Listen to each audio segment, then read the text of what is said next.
This is Jerry Coleman, play-by-play voice of the Dothan High Wolves on 96.9 The Legend, and you're tuned into the Phillip Jordan Podcast.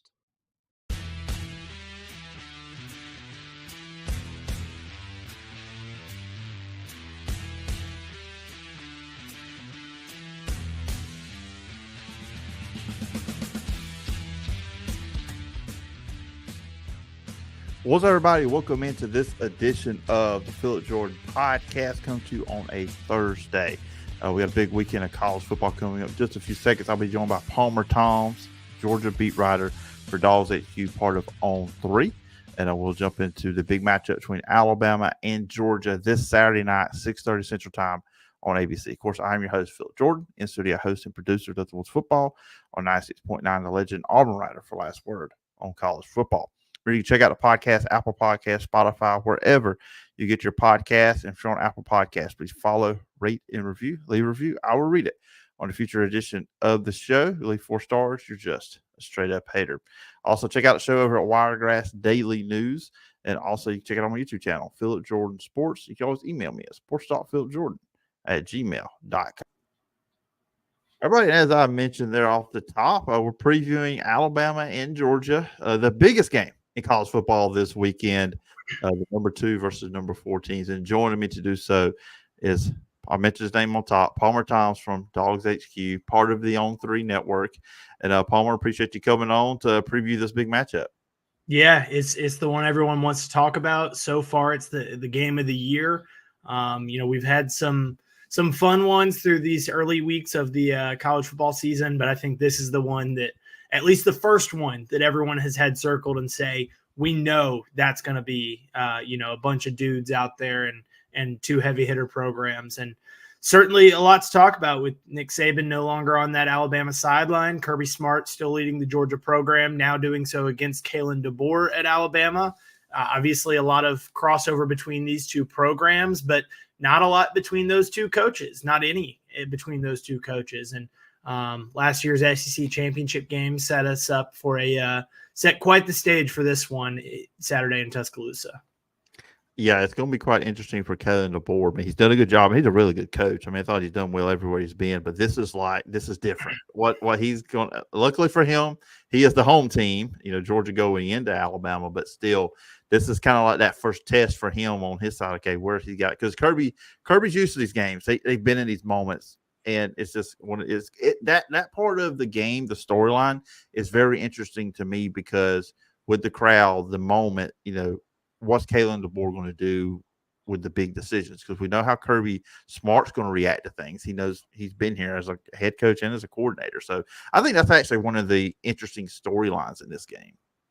Yeah, I mean, and we talked with Kirby this week about that of, hey, you haven't seen Kalen, what's your familiarity level with Kalen? When did he first come on your radar? And he, interestingly enough, he said, he first came on his radar 2 seasons ago, watching one of his former coordinators, Dan Lanning, then the head coach at Oregon, go up against Washington in that 2022 season. Georgia had handed Oregon a loss in the season opener, but then the Ducks went on and were unscathed outside of that until November when they played Washington. Obviously, last year, the 2 matchups between Oregon and Washington were just absolute classics. There is the Pac-12 was rounding out its final season and, really, really shaped the college football playoff picture. So he said he's talked with, it's a conversation that happened during the offseason, but Smart said he talked with Dan Lanning about how do you go about defending this? And he did acknowledge, hey, look, he hasn't had that much success against him. So a lot of respect for Kalen DeBoer, not a lot of success against him, but at least for an initial scouting report, Kirby went to Dan to get that. And so it's going to be interesting because obviously we have known for a long time in Athens, the last, several matchups between 6 matchups between these 2 teams, Kirby has known how to attack a Nick Saban defense, how to defend that style of offense because he had done it for so long. He was part of it for so long. He knew where the weak spots were and vulnerabilities were for a Nick Saban defense, what gave that the most trouble. He knew that. He knew, having faced off against those types of offenses, whether it was Lane Kiffin or Steve Sarkisian or Mike Loxley, those types of offenses, he had seen those in practice and knew how an Alabama-style defense that he runs at Georgia, how that fared against that and where their vulnerabilities were. So it's going to be interesting because this is a completely new coaching staff there at Alabama. That's one thing that's been talked about this week is that, Georgia brings over Travaris Robinson from Alabama, but he doesn't have that much insight. He's familiar with some of their players, but Georgia's familiar with their players. They recruited all these guys. In terms of a schematic standpoint, it's not that big of an advantage. And so, I'm very, very interested to see how Kirby approaches this matchup, B, how Kalen DeBoer approaches this matchup, and C, what both of these teams have kept up their sleeves. Because yes, they've played some big games. Georgia played Clemson in that opener, and that was a big one.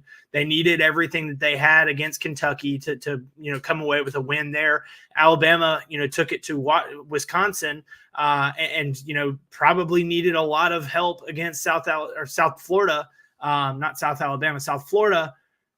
But I think that there's some tricks up the sleeves of both Smart and DeBoer. Yeah, absolutely. Yeah, you bring up that South Florida game. That game was closer than that scoreboard indicated on that one. I was watching that one live, and it's all 1 minute you're looking at Alabama's up by multiple touchdowns. But yeah, they were in a fight against South Florida. I think over the last 2 years, Alabama has learned maybe they should not schedule South Florida. That might be an idea in the future for and it's interesting because obviously that's the same system that Tennessee runs, and Tennessee's somebody that has given Alabama some trouble. And so, looking down the road, that Tennessee-Alabama matchup, third Saturday in October, could be a really big one. I think the narratives going into that game are going to be shaped a lot by how they look in this one. They being Alabama and Tennessee, the narrative out there with them right now is that they're just, the greatest thing since sliced bread, beating up on Oklahoma and NC State and Chattanooga and Kent State. Yeah, that's the thing about college football. You can tell I'm really sold on Tennessee. Yeah, I could tell. I could tell. I don't know how much potential we have some Tennessee fans, so I don't know. We'll see. Let's talk about Georgia though before we really jump into the matchup. The 3-0 start. You mentioned they beat Clemson at the beginning of the year, 34-3. That win is looking a lot better just the way Clemson is playing these last few weeks. It looks like Clemson is just trying to roll everybody since that game. Take care of business against Tennessee Tech, and then you mentioned the Kentucky game, 13-12. Some people may look at it as a struggle win. I look at it as Georgia has a game like this every year. The most important part is they won the football game. They found a way. For you, when you look at this Georgia team, what have you seen that you liked, and what are maybe some concerns with them? Yeah, to me, I am a little bit concerned about the lack of downfield passing. I think that, and again, like I said, maybe there's some tricks up their sleeves still. I think that, that is an area that you came into this season wondering, hey, how are they going to go about replacing Brock Bowers? How are they going to go about replacing Ladd McConkey? And Kirby Smart made an interesting comparison this week, in talking about replacing those guys and the, pressure that's on these pass catchers. He compared, replacing Ladd and Brock to replacing Jordan Davis and Devontae Wyatt on the defensive line. And we've seen how big of a challenge that has been to try and replicate that. You could say that they have yet to do so, and they probably never will do so, because that defensive line in 2021 with Davis and Wyatt and Trayvon Walker and Jalen Carter had 4 first-round picks. Georgia had a really special group of receivers last year and pass catchers. The dismissal of Ra Thomas is probably proving to be pretty big. He was a guy that they could rely on. Obviously, Brock Bowers being the generational tight end that he was, and Ladd McConkey being somebody that they had, counted on as a contributor for 3 seasons. Replacing those guys is not just as easy as bringing in bodies that do similar things. They brought in Ben Jurasik from Stanford. They brought in London Humphreys from Vanderbilt. They brought in Colby Young from Miami.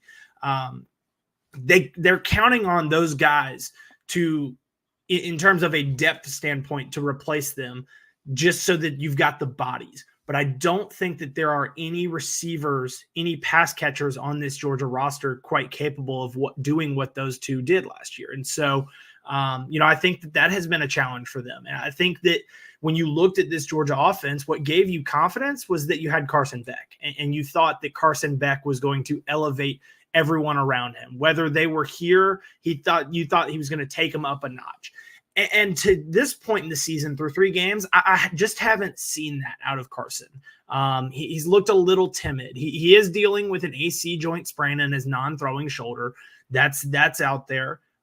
That's not that big of a deal. I don't think, it may take away from, how often he's taking off to run, which I think he's done better this year, but he might be a little bit more hesitant to do so with a banged up shoulder. But I don't think that's going to affect him as a passer. I think what needs to happen with Carson, and I think that it goes hand in hand with play calling, is he needs to take more looks downfield. He needs to look downfield and try to, not be scared to throw across the middle. That was something that he did really well last year. Now, was that because he had Brock Bowers coming across the middle, or is it because he felt, that's a big part of his game? That remains to be seen. I think Georgia needs to get Colby Young more involved. They definitely need to get Dylan Bell more involved. He's somebody that can be that across the middle, big body. Both those guys can be across the middle, big body receivers. But I think that, Young can be a to the boundary type guy as well, 10-yard out type stuff. Dominic Lovett is somebody that returns from last year's roster and was a big part of that group, and is really good at extending the run game. And I think that's going to be important in this matchup with Alabama because of just the strength that they have on the interior. But I think Carson Beck needs to take his game to another level.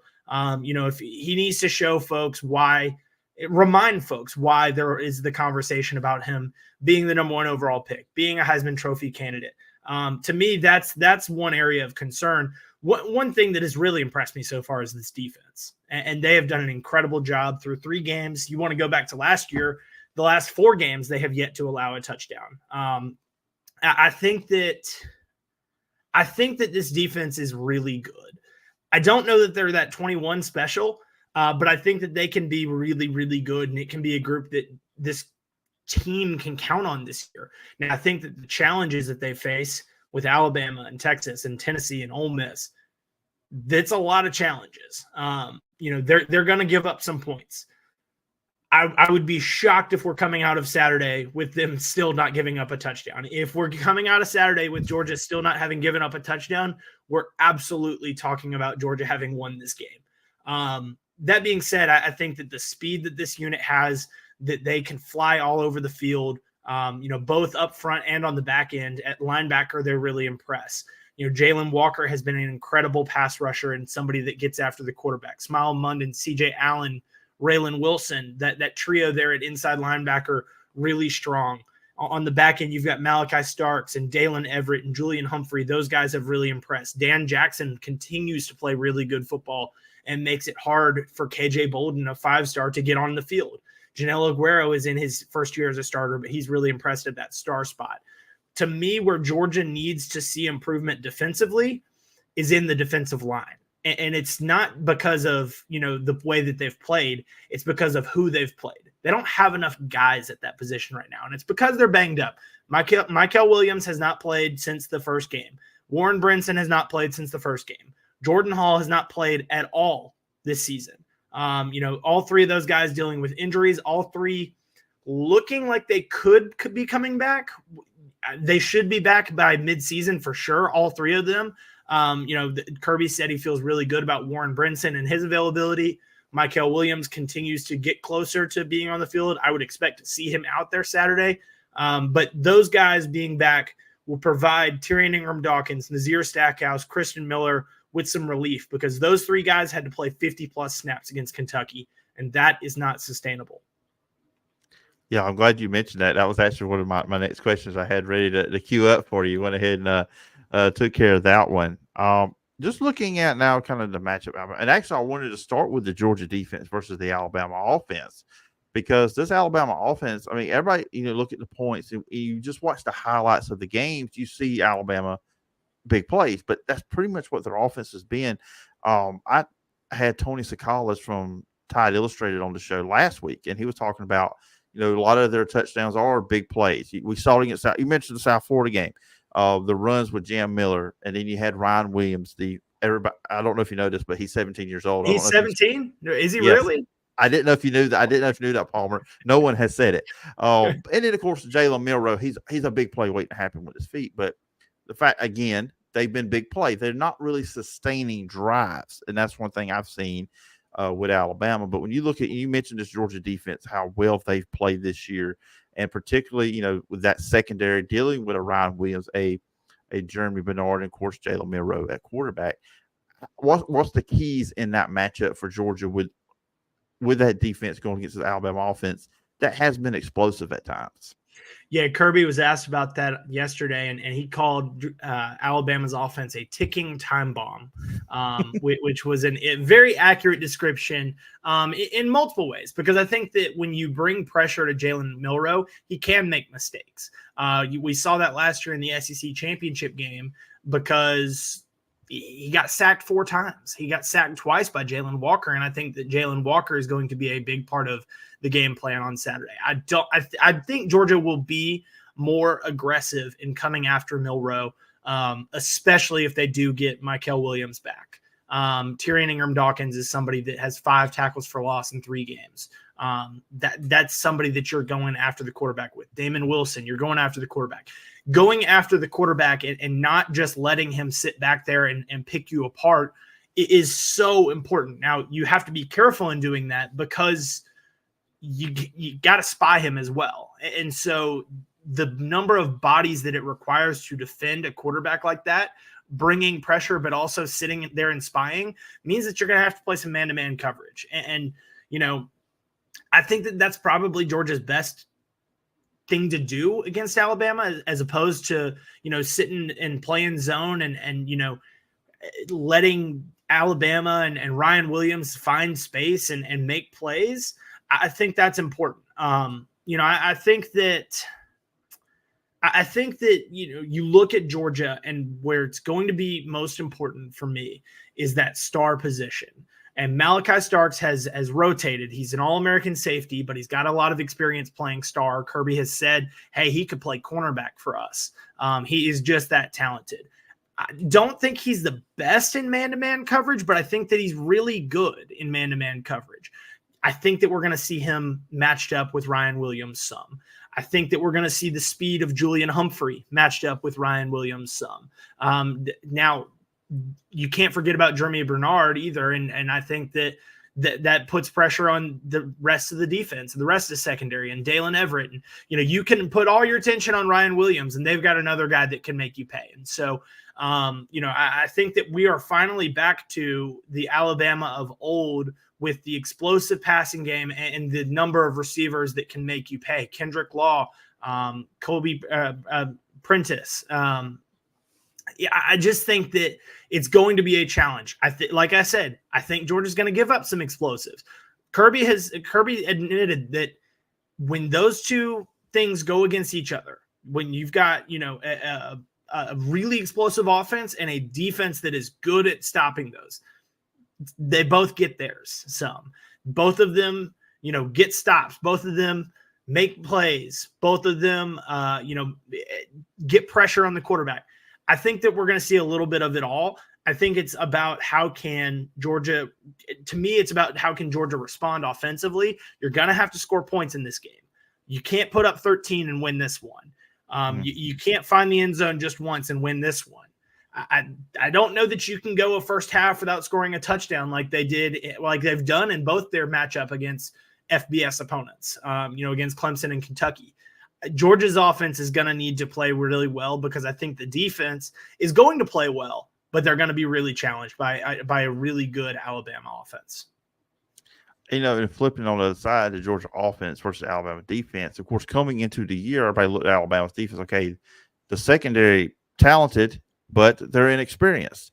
Now, they have not really went up against a team that could test them. As good as South Florida played against them, South Florida could not throw the ball against them. I still say if South Florida had any semblance of a passing game, they probably beat Alabama that day. And then Wisconsin, we saw it happen. Van Pelt, their quarterback, Van Dyke, got knocked out of the game, so that hurt Wisconsin. This is the first time Alabama's really gone up against a good quarterback with Carson Beck. And But I want to ask you too with this, the Tate Ratledge part of it, him not being there. And Alabama's got some good defensive line. I think the front seven for Alabama is pretty solid. But the back part, the secondary. When you look at just kind of like those two elements and just overall the Georgia offense versus the Alabama defense, what kind of sticks out to you there? Yeah, I think the Tate Ratledge thing is big. I think that Georgia, wants to be able to run the ball in this game.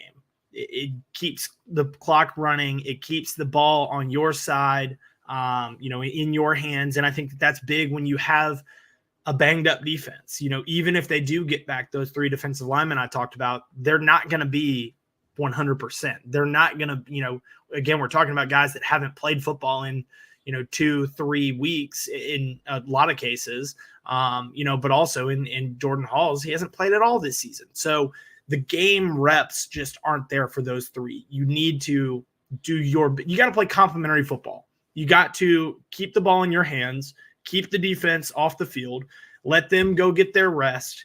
But you got to take advantage of opportunities. So I think it's important that Georgia avoids those 3 and outs. They had a couple of them against Kentucky, and it puts the defense right back out there. They've done a good job of not turning the ball over this season, where you have the quick change and the defense has to come right back out there. But I think that, you want to avoid those 3 and outs and those quicker changes, but you also don't want to play scared. And I think that you want to test that Alabama secondary, see what you got in these receivers.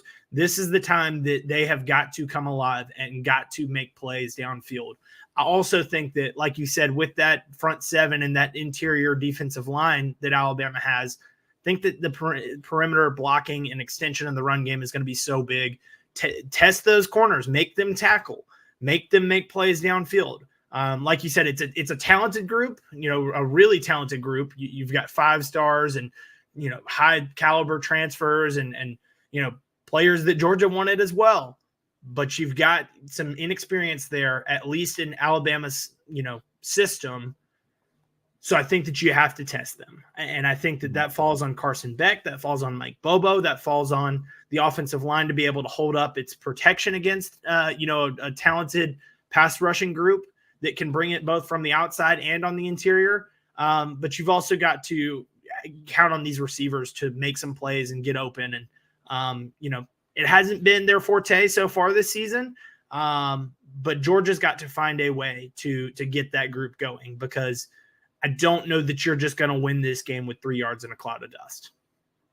Yeah. And a player, this is, final question on this game, Trevor Etienne, his ability, not just as a running back, a pure running back, but also as a pass catcher, just the kind of like the X factor he can be in this game for Georgia. And he can be big.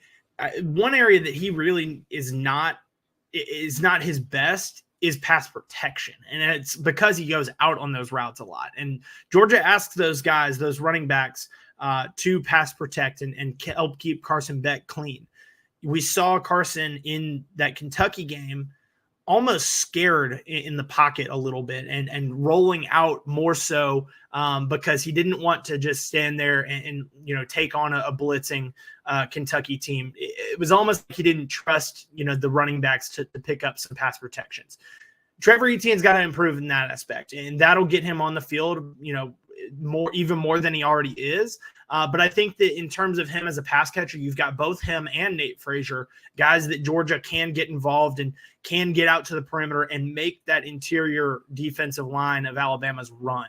Just like Georgia's group is you won't want to have them out there too much. You don't want to have Alabama's group out there and gassed too much either. And so test that group, test them, make them run to the perimeter, make them make plays on the edge. Even if you're just picking up 3, 4, 5 yards, on out to the edge, you're making those guys run from the middle of the field to the sideline, from the opposite hash to the sideline. And that adds up over time. And so I think that, like I said, the perimeter blocking is going to be big because Georgia really does like to throw screen passes out to the edge and extend the run game that way.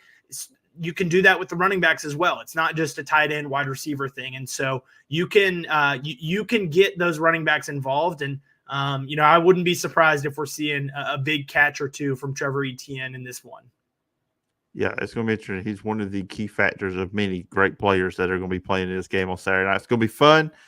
Can't wait. Everybody's going to be watching on Saturday night on ABC. And Palmer, this has been fun also having you on the show, talking all things Georgia, previewing this Alabama-Georgia matchup. But if the listeners and viewers want to check you out, where can they find you? Yeah, come check us out over at DawgsHQ. We've got a big game flash sale going on, 50% off of an annual subscription using promo code GODAWGS. That's GODAWGS, the only way to spell dogs. I would say, come check us out on social media. For me, it's at Palmer Thombs, PALMERTHOMBS, and at DawgsHQ, DAWGSHQ, for our team site, team account. Myself, Rusty Mansell, Jake Rowe, Jake Roos, Jeremy Johnson.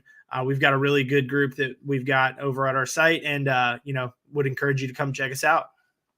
Yeah, absolutely. Everybody go do it. If you're watching on YouTube or Facebook, wherever the video's at, you see on the screen, Palmer has his handle there. You see DawgsHQ. That's how you spell it.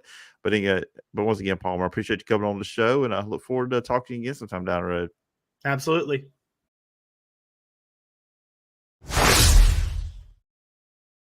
96.9 The Legend is your connection to classic country legends. But Digio Strategies has other options too. News Talk 103.9 is your source for America's top news and entertainment shows, like Rick and Bubba in the morning, Glenn Beck from 9 till 11 a.m., and Clay Travis and Buck Sexton middays from 11 a.m. till 2 p.m. Sean Hannity, Lars Larson, Ben Shapiro, Matt Walsh, and others fill your day with the latest news and views from America's top conservative voices. America at Night and Coast to Coast AM keep you company and connected throughout the night. Plus, Fox News, the Alabama Radio Network, and Wiregrass Daily News keep you informed with national, international, state, and local news. And with more musical choices like All the Hits, 106.7 KMX, Today's Country, 95.5 WTVY, and Music 107.7. Digio Strategies gives you more choices and more variety. Listen on air, online, and on our apps. 96.9 The Legend is just the beginning. High school football season, and that means the Dothan Wolves are back on 96.9 The Legend.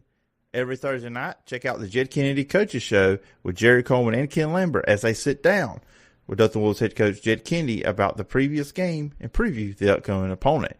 If you missed the Jed Kennedy Coaches Show, you can check out the podcast at wiregrassdailynews.com or go to your favorite podcast catcher and just type in Dothan High School Football. And, of course, every Friday night, pregame starts at 6:45 and kickoff is at 7 for all the Dothan Wolves football action. It's high school football season, and that means the Dothan Wolves are back. All right, everybody, and thank you again to Palmer Thombs for coming on the show. And a lot of interesting stuff there. A lot of fun talking to him about the Georgia Bulldogs and the matchup with Alabama. And, of course, we'll have a full recap on that game next week. Now, let's look at – I wanted to real quick as we get out of here to look at some of the college games for this weekend and give my predictions. Kentucky at 2-2 at number 6, Ole Miss 4-0. This will be at 11 a.m. on ABC. Ole Miss comes in as a 17.5-point favorite. The over-under is 53.5.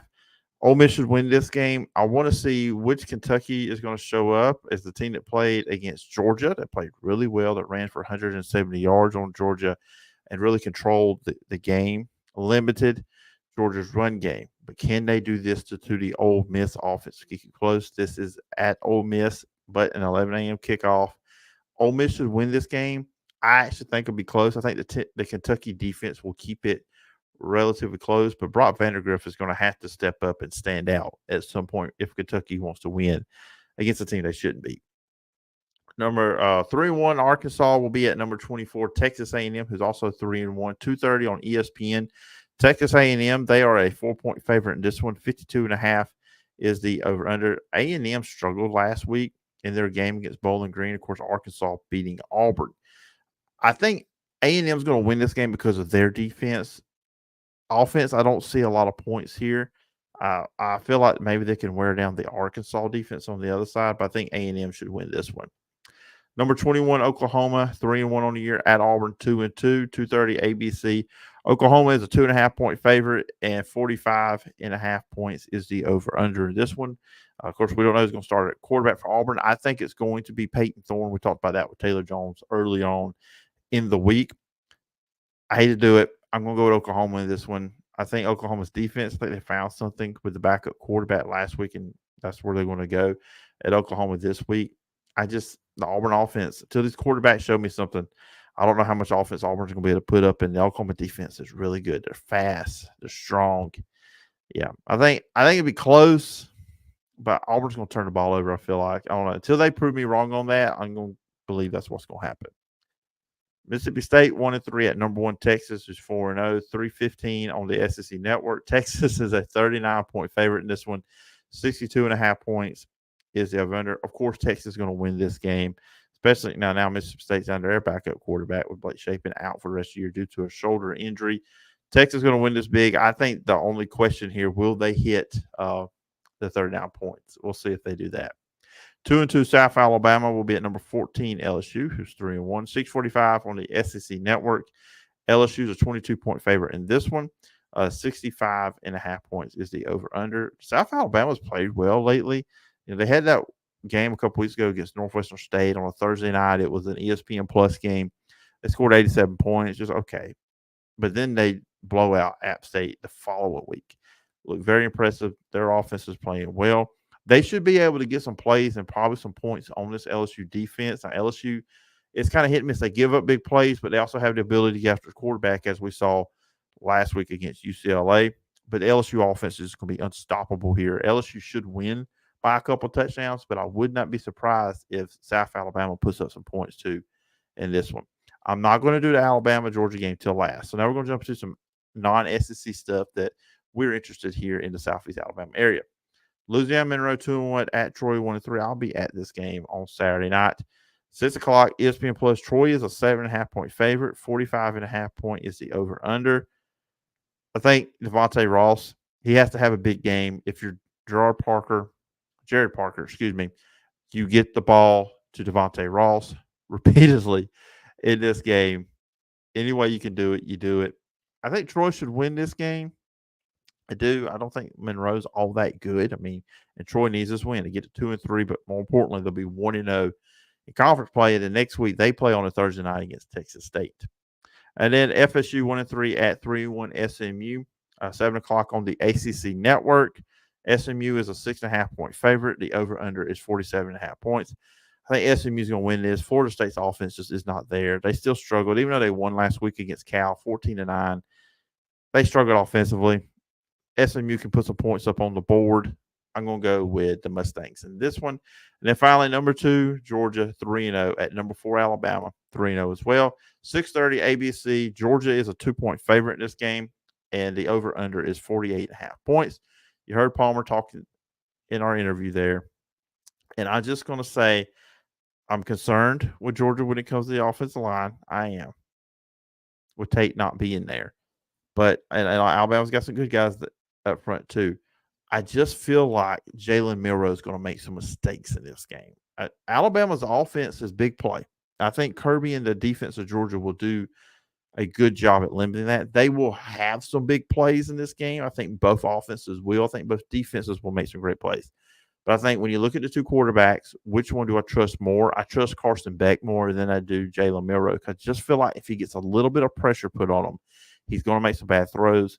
And I have not seen in 3 games Alabama have a long, consistent drive. There's been big plays, quick drives, but can they go down the field like a 10-play drive? I just don't think they can do that. I mean, I know you score points. That's all that matters. But I just don't see them doing that against this Georgia team as much as they've been doing against other teams. And I like Georgia to win the game. Should be fun. It's going to be a great game. It's going to be a great weekend of college football as well. So for Friday, and we actually dropped this on a Wednesday, but I'm planning on doing another pod. But as everybody knows, with the hurricane situation headed our way, potentially we are under a hurricane warning of this recording here in the Dothan, Alabama area. So I'm planning to interview somebody that covers New Orleans Saints on Thursday, but depending on if I have power, what's going to happen with the weather on Thursday. If there's not one on Friday, this is your last podcast of the week. But if you hear from me on Friday or Thursday when we drop something there, good news for you. So that's going to be the deal there. So everybody stay safe. That's the most important thing. I hope you can take this, and this is just, I don't know, to get away from the weather talk if you need to, and you want to listen to this if you're in that area. If you're not, hope you enjoyed the podcast too as well. But that's kind of like the deal there. So the next podcast is to be determined. So we'll just keep it at that. But if we do have it, should be fun. If not, we'll be back next week to recap some stuff. Anyways, I'm going to get out of here. I hope everybody has a great weekend. Again, if you're in the path of the storm, I just say this: be careful, stay safe, do the right things, get supplies, all that good stuff. And I hope everybody comes out with this thing okay. It's a massive storm, so everybody stay safe. Remember, all the socials, P. Jordan, SEC, the podcast is on Apple Podcasts, Spotify, wherever you get your podcasts. If you're on Apple Podcasts, please follow, rate, and review. Leave a review, and I'll read it on a future edition of the show. You can email me at sportstalkphillipjordan@gmail.com. And, of course, all my written work is that last word on college football. There will be a new high school football podcast on Monday. Of course, Friday night, we do not have a football broadcast. Dothan is off this week. We'll see how many high school teams around here will be playing on this upcoming Friday as well. It'll be very interesting. So, anyways, hope everybody has a good weekend, a safe weekend. And until next time.